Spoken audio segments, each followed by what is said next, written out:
Welcome back. We are still with Zach, and Zach, you are gonna make gelato. Have you ever made gelato before? Am I pretending that I have or haven't? We'll go with it. yes, I have. made it before. It went horribly wrong. I've been here in this position again. I mean, for the second time. And he has agreed to do it again. I don't know why. I don't know how. I think I'm just that good.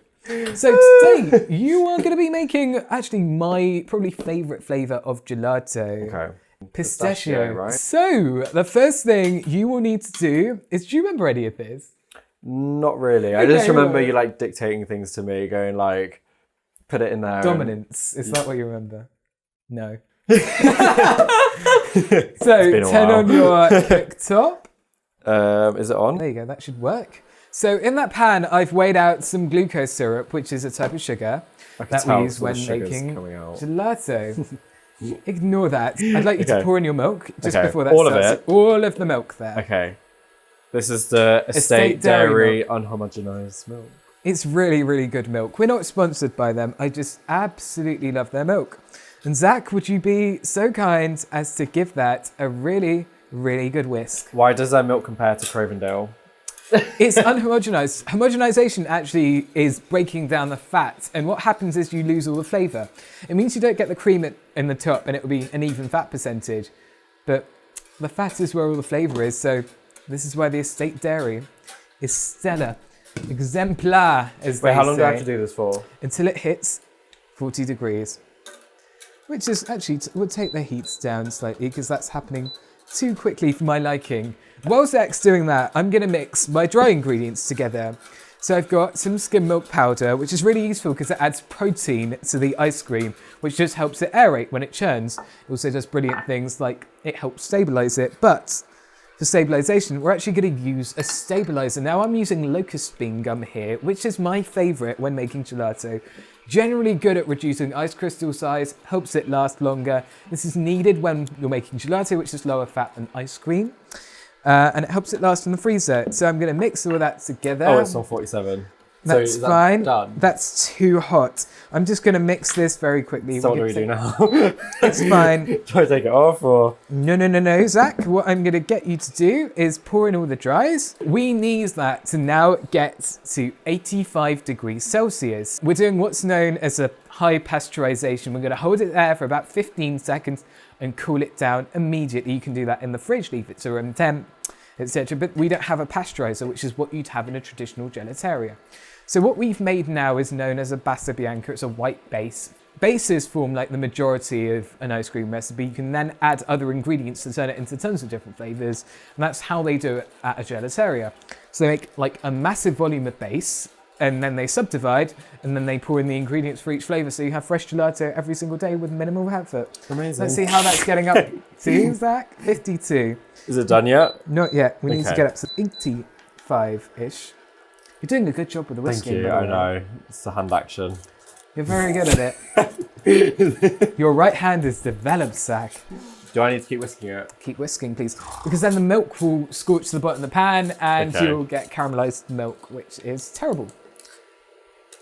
You are now at 80, so we need to hold that for 15 seconds.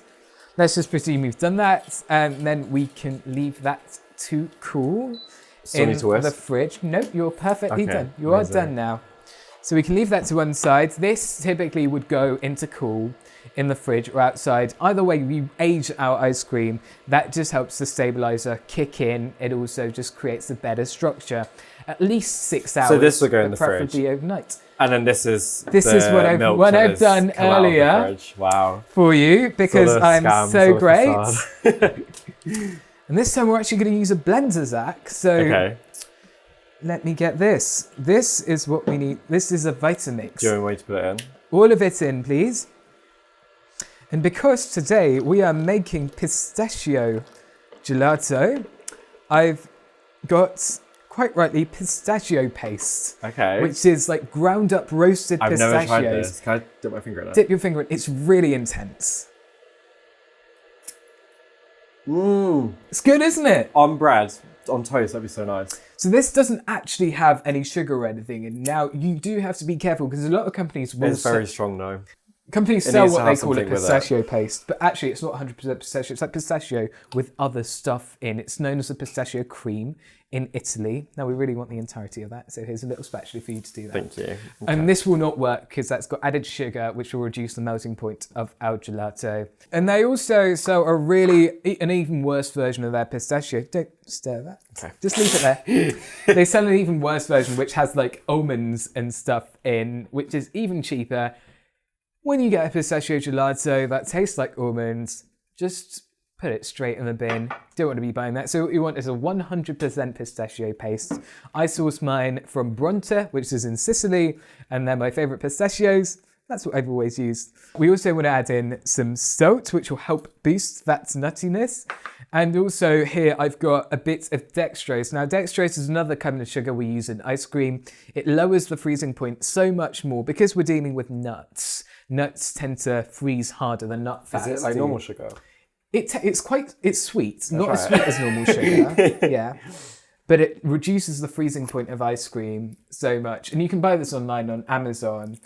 So it does twice it's not as sweet, the defreeze, like the antifreeze property as regular sugar. And it's about like 75% as sweet as sugar. So this is all going in, providing it doesn't stick.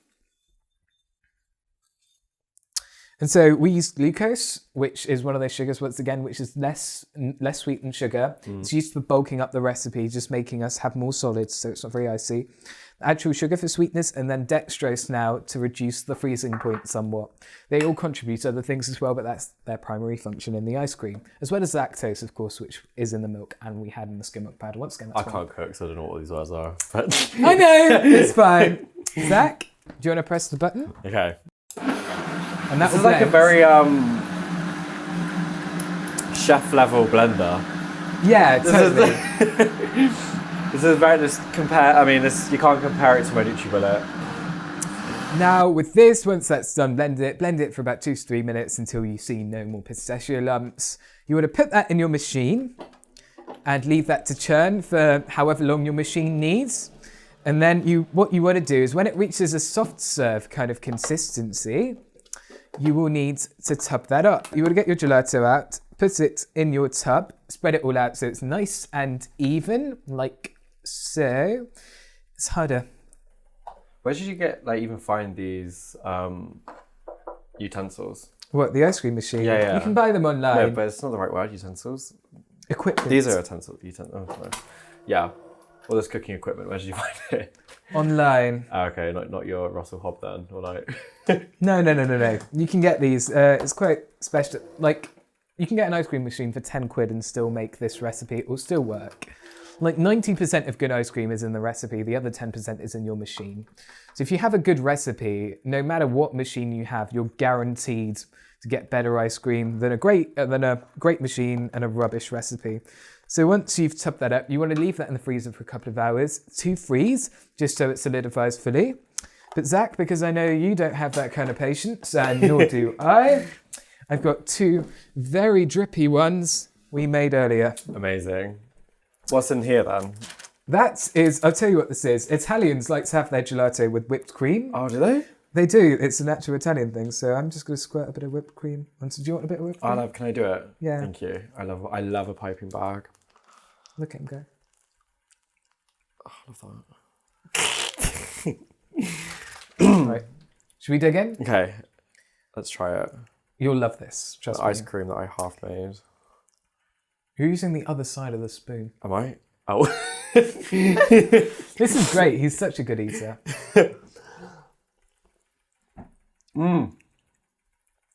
That's really nice, actually. That's really good. I like that. That's really good, yeah. I wish it wasn't dripping as much. No. But, other than that... Let's just see what get a bowl. We could do that. That is really good. It's really... it's my favourite ice cream of all time. I need to close the segment. For more recipes just like this one, Gelupo Gelato, my favourite gelateria in London, have this book out. It's called Gelupo, and it's got tons of recipes. Pistachio is one of them, and it's available online on Amazon on both hardcover and Kindle edition. No, that's my recipe. Oh. Why are you promoting that then? Why are we promoting that? Yeah. I owe them justice. They taught me. Oh, okay. So yeah. But yeah, get this book. It's great. Right, Zach? I guess I need to actually close this. So do you want to say it with me? What? Let's say it. We'll see you in a bit. No, you won't. But I won't see you in a bit, but he will. I'll see you in a bit. Thank you for having me.